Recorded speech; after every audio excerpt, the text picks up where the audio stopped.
how are you? Game show. Welcome or welcome back to my YouTube channel. So today we are discussing about one of the weirdest experience I have gone through, and you can also say that I was foolish. But before you tell me anything, I have made my defense in my head. Okay, so it was happened to me because I was 19 years old. Yes, so I was 19 and living in a PG. If you heard my story time before, you probably know that. So हर एक teenage लड़की जैसे mimicking, dancing या acting थोड़ी बहुत भी आती है. Yes, I said थोड़ी बहुत because anything we do in our 20 later on we anyway found it cringe, right? क्योंकि सारे घटिया डिसीजन एंड घटों जैसे डिसीजन तो लोग इसी उम्र में लेते हैं, राइट? लोगों का तो फिर भी नहीं पता, बट मेरा मुझे पता है. एटलीस्ट मैंने तो सारी गलतियां इसी एज में की हुई है. एनीवे यस, जैसे मैंने बोला कि हर एक टीनेज लड़की जिसे थोड़ी बहुत भी डांसिंग एक्टिंग वगैरह आती है, वो लाइफ में एक बात तो सोचती है कि मैं एक्टिंग कर लूं तो मैं एक्ट्रेस बन जाऊं तो. And you are thinking right. मैंने भी यही सोचा था कि ये बड़े-बड़े पर्दों पे मेरी पिक्चर आएगी एंड हिट ही जाएगी of course the teenage confidence. And मुझे पता नहीं चलता, एक तो ये हम छोटे होते तो इतना कॉन्फिडेंस आता कहाँ से भाई? मुझे वैसा कॉन्फिडेंस अब भी चाहिए जैसा मुझे 18 साल में था या 17 साल में था. I was so much confident भाई, मतलब हद ही नहीं है. तो मुझे भी एक्ट्रेस बनना था एंड मैं पीजी में अकेली रहती थी. तब कमाती थी like part time job he, but at this I was earning. So my sister just gifted me a new smartphone and I wasn't that much aware about the social media. So एक दिन ऐसे ही मैं randomly एक शाम को बैठी हुई थी and Facebook scroll कर रही थी. तब I saw one page that is claiming that they teach acting to the students and वो प्लेसमेंट भी लेते हैं अगर आप उनका कोई भी कोर्स कंप्लीट करते हो तो. तो एकदम से देखने के बाद वो जब मैंने देखा तो मेरे अंदर की एक्ट्रेस जैसे जग गई हो. एंड मुझे तो मजा ही आ गया वो देख के. आई वाज लाइक अब भी मजा आएगा ना बेडू. अगले दिन मैं इस एकेडमी को कॉल करती हूँ and I ask for the registration and the process and the details. तो वो लोग मुझे अपने ऑफिस पे बुलाते हैं. तो मैं जाती हूँ उनके ऑफिस पे. मैं वहाँ जाती हूँ, अंदर एंटर करके ही देखती हूँ कि मेरे से भी छोटी होगी वो, मतलब दिखने में तो मुझे लग ही आता है कि मेरे से भी छोटी है. रिसेप्शनिस्ट थी एंड उसने मुझे काउच पे बैठने को बोला, पानी वगैरह दिया. एंड वो किसी से तो अंदर कैबिन में कुछ तो बात करने के लिए गई. देखो, the thing is from my childhood ही मेरा नोटिसिंग पावर बहुत ही अच्छा है, लाइक काफ़ी ज़्यादा अच्छा है. तो मैं इधर-उधर देख रही हूँ ऑफिस में एंड मुझे ये कहीं से भी कोई भी एक्टिंग अकेडमी क्लासेस जैसा तो कहीं से भी नहीं लग रहा, ठीक है? बट अगेन छोटी बुद्धि, ₹2 की अक्ल नहीं थी मुझ में, क्या क्या फ़ायदा बहन, क्या क्या फ़ायदा ऐसे नोटिसिंग पावर का? ठीक है, वो लड़की बाहर आती है कैबिन से एंड वो मुझे बोलती है कि सर ने आपको अंदर बुलाया. सो मैं एंटर होती हूँ कैबिन में. तो मैं अंदर जाती हूँ और देखती हूँ कि दीवारों पे कहीं-कहीं एसआर के, अमिताभ बच्चन जी, प्रियंका, इन सब के पिक्चर्स लगे हुए हैं एंड उसके नीचे कुछ-कुछ तो कोट्स लिखे हुए हैं, ठीक है? उसको देखने के बाद मुझे लगा हाँ, अब सही है, मतलब अब कहीं जाके लग रहा है ना ये कुछ एक्टिंग क्लासेस, एक्टिंग अकेडमी जैसा. तो सामने वहाँ पे एक सर बैठे हुए थे, हम दोनों ने थोड़ी बहुत तो बातें की एंड उसके बाद थोड़ी बहुत कन्वर्सेशन के बाद उन्होंने मुझसे क्वेश्चन पूछा कि so Steffi, tell me about your dreams. Why you want to be an actress? And ये सवाल पूछते ही मैं दिमाग में भाई हाँ, ये हुई ना प्रोफेशनल बात. ये है प्रोफेशनल तो है भाई, कहाँ कुछ मैं तो खुद ही सोची थी. तो एंड में मैंने 5 पेज का उसको पूरा निबंध बताया मेरा कि why I wanted to become an actress. मैं उसको बता रही हूँ कि सर मेरे तो बहुत ड्रीम्स हैं एंड सर मुझे तो जरा भी कैमरा फियर नहीं है. आई एम तो फुल रेडी एंड मुझसे तो रॉक करना है, मुंबई जाना and all of that stuff. And मेरे बात करने के अंदाजे से he got the idea that I am smart looking full. एक नंबर की उत्साहित गधी हूँ मैं, ये देख लिया है उसने. तो इसके बाद जैसे मैंने उसको ये सब बोला उसके बाद he was like, look Steffi, I am here from past 7 years in this industry and we made so many stars. हमारी एकेडमी में जो भी स्टूडेंट सीख के गए हैं, they are like really doing good in their lives. Some of them have been selected for the serials. Some of got chance to work with actresses like movie में actor की friend का role and something like that.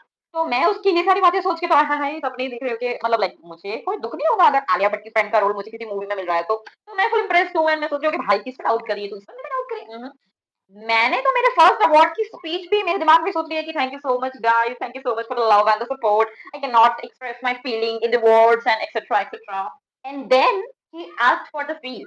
उसने बोला कि हमारी 20,000 fees है and look Steffi, here we don't have any instalment kind of policy, we only accept one shot payment. So are you able to do that? And ये सुनते ही मेरे तोते उड़ गए हैं कि भाई मतलब मेरे पास इतने पैसे तो नहीं है, पर मैं सोच रही हूँ मन में कि कोई बात नहीं यार, लोन वोन ले लेंगे, किसी दोस्त से उधार मांग लेंगे, ऐसी मुश्किल वक्त घड़ी में तो काम आते हैं दोस्त, तो उधार ले लेंगे. तो मैंने बोला हाँ हाँ ठीक है, मतलब मैं दे दूंगी, but look I have to also arrange it from somewhere, तो मैं आपको कल जवाब देती हूँ, ठीक है? तो इन कॉन्वर्जेशन मैंने उसको बताया हुआ था कि मैं मॉर्निंग में सुबह कॉलेज एंड जॉब जाती हूँ, तो मुझे इवनिंग में एक बैच चाहिए रहेगी. तो उसने मुझे बोला कि आप भले ही कल बताना बट लाइक मुझे जल्दी बताना, बिकॉज ऐसा है कि हमारे पास जितनी भी इवनिंग बैच है वो सारी सीट लिमिटेड सीट्स है एंड वो जल्दी फुल हो जाती है, तो आप मुझे जल्दी बता देना, अदरवाइज आपको मॉर्निंग बैच में जाना पड़ेगा. तो मैंने उसको बोला नहीं नहीं मैं आपको कल पक्का बता दूंगी, ठीक है? तो ये सब बातें खत्म होती है, मैं कैबिन से बाहर जा रही हूँ and at this point you will be proud of me, क्योंकि मुझे कैबिन से बाहर निकलने के बाद वो घटिया सा ही फ्रंट एरिया देखने के बाद थोड़ा थोड़ा सा डाउट हुआ उन लोगों पे। तो मैं फिर से अंदर कैबिन में गई एंड मैंने उसको पूछा कि sir can you please show me live evening batches, like मुझे देखना है कि कैसे क्लासेस होते हैं, कैसे लाइक आपके एकेडमी में फैकल्टीज है वगैरह। But he was smarter than me. तो उसने मुझे बोला कि sorry Steffi, I can not show you that because we are shifting our branch to another location, so that's why आपको दिख रहा होगा कि यहाँ पे सारा सामान वगैरह नहीं है, तो हम लोग जस्ट शिफ्ट कर रहे हैं। उसके बाद मैं दिमाग में सोच रही हूँ कि देखा देखा बेबी, इसीलिए सारा सामान नहीं है ऑफिस में और सिर्फ कैबिन में कुछ कुछ सामान पड़ा हुआ है। तो एनीवे ये सब खत्म करने के बाद मैं पीजी में जाती हूँ एंड वहाँ पे मेरे एक दीदी थे जो बहुत अच्छे फ्रेंड थे मेरे। तो मैं उनको बताती हूँ कि मैं ऐसे ऐसे एकेडमी एक ज्वाइन करने वाली हूँ एंड मैं एक्ट्रेस बनने वाली हूँ और मेरे सपने ऐसे हैं, वो सब हो जाएंगे, ब्ला ब्ला ब्ला ब्ला। एंड जैसे मैंने बताया कि ये दीदी थे, मतलब वो मेरे से एज में मुझसे बड़े थे। एक तो मेरी लाइफ में मैंने जितने भी फ्रेंड्स बनाए, मैंने जितने भी लोगों के साथ गहरी दोस्ती निभाई है, वो सारे उम्र में मेरे से बड़ी है। मुझे मेरे एज के लोग तो कभी पसंद ही नहीं आए भाई, मतलब मेरी एज के जो लोग होते थे, मतलब मेरे कॉलेज में या फिर मैं कहीं काम करने जा रही हूँ तो वो लोग, मुझे वो कभी पसंद ही नहीं आए। मुझे हमेशा मुझसे बड़ी उम्र वालों के साथ ही रहना पसंद था, क्योंकि ऑफ कोर्स मैं लाइफ में इतनी गधी लड़की थी, तो मुझे ऐसा चाहिए था कि कुछ भी लाइफ में गलत होता है तो एटलीस्ट मैं कहीं जाके किसी को तो बता सकूं। तो मुझे अच्छा गाइडेंस मिलेगा, राइट? अगर इंसान मेरे से एज में बड़ा है तो मेरे जितना निकला तो वो तो मुझसे भी ज़्यादा गज़ब का एडवाइस देगा। तो इस वज़ह से मैं मेरी उम्र से बड़े लोगों के साथ रहती थी हमेशा। तो एनीवे ये जो दीदी है मेरे, वो मुझे बताते हैं कि तू मुझे तेरी अकेडमी का नाम बता, like I do some research and all. तो मैं ज़रा देख लेती हूँ ऑनलाइन कि क्या है क्या नहीं। तो मैं उनको अकेडमी का नाम बताती हूँ, ये है सो एंड वो सर्च करते हैं एंड शी सेड दिस कि इसके रिव्यूज मैंने पढ़े एंड इनकी वेबसाइट वगैरह मैंने चेक की है, they are not genuine, they don't provide any role और any kind of thing in movies, they just get your money and then they will cheat you. I was like seriously, क्योंकि मुझे नहीं आता था इतना research करना है online Facebook पे या गूगल पे कुछ भी देखना, तो मुझे तो भाई सदमा लग गया ये देख के, सुन के कि सच सच बोल रही है क्या ब्रो? शी सेड हाँ, तूने कोई अमाउंट वगैरह तो कुछ भरा नहीं है? मैंने बोला नहीं नहीं, मैंने ऐसा कुछ भी नहीं किया है अभी तक। मेरे दिमाग में ये सब बातें सुन के मतलब ऐसा ब्रोकन हार्ट, इतना दुखी मैं अपने ब्रेकअप पे नहीं हुई थी जितना दुखी मैं उस दिन हुई हूँ। मेरे दिमाग में कांस्टेंट बज रहा है, छन से जो टूटे कोई सपना, जग सुना सुना लगे जग सुना। सीरियसली यार, मुझे तो एक्ट्रेस बनना था ना, पर मेरे दिमाग का कीड़ा शाम थोड़ी बैठेगा। हम सब सो रहे हैं, वो दीदी भी सो गए हैं, मैं उनको देख के ऐसा सोच रही हूँ दिमाग में कि इनको सब थोड़ी आता होगा, इन पे मैं क्यों विश्वास करूँ? मैं तो नहीं करती। ऑनलाइन सारी इन्फॉर्मेशन जो दी गई है वो गलत भी तो हो सकती है। तो मैं एक काम करूँगी, कल फिर से जाऊँगी ऑफिस में और प्रूफ माँगूँगी उससे कि भाई बता तेरे यहाँ के स्टूडेंट किस-किस मूवी में और किस-किस सीरियल में काम करने के लिए गए हुए हैं। तो मैंने सोचा ठीक है, मैं कल फिर से जाऊँगी एंड पूछ लूँगी एंड कन्फर्म करूँगी, ताकि मेरे दिल को एटलीस्ट तसल्ली हो जाए कि ये जेन्युइन है या फ्रॉड। तो मैं मेरे ऑफिस के सर के पास जाती हूँ एंड उनको बोलती हूँ कि सर मुझे लाइक सेकंड हाल्फ में जाना है, बट मेरी एब्सेंट में वहाँ पे एक खुद की कमी निकली थी मेरी, तो उसने पता नहीं उनको क्या भड़काया हुआ था, तो ही सेड नो।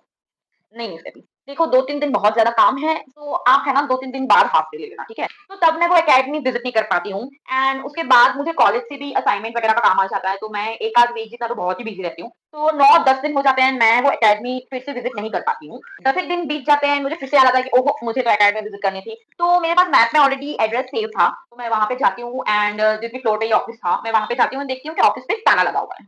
मैं इधर-उधर देख रही हूँ कि कोई दिख क्यों नहीं रहा। मैं थोड़ा आगे जाती हूँ, फिर एक इंसान से पूछती हूँ, तो उनको कुछ भी नहीं पता था उस ऑफिस के बारे में। फिर मैं जब फिर से ऑफिस के डोर के पास आती हूँ, तो एक सिक्योरिटी वाले अंकल आते हैं ऊपर एंड मैं उनसे पूछती हूँ कि लाइक अंकल आपने इनको देखा है क्या? ये ऑफिस आज बंद है, ऐसा कुछ है? That uncle looked at me and he gave a smile and उसके बाद जो उन्होंने मुझे कहा, वो सुन के मेरा दिमाग प्रोसेस ही करना बंद हो गया। ही सेड, "क्यों बेटा, तुम्हारे भी पैसे लेके भाग गए क्या वो लोग? तुम्हारे साथ भी फ्रॉड हुआ है क्या?"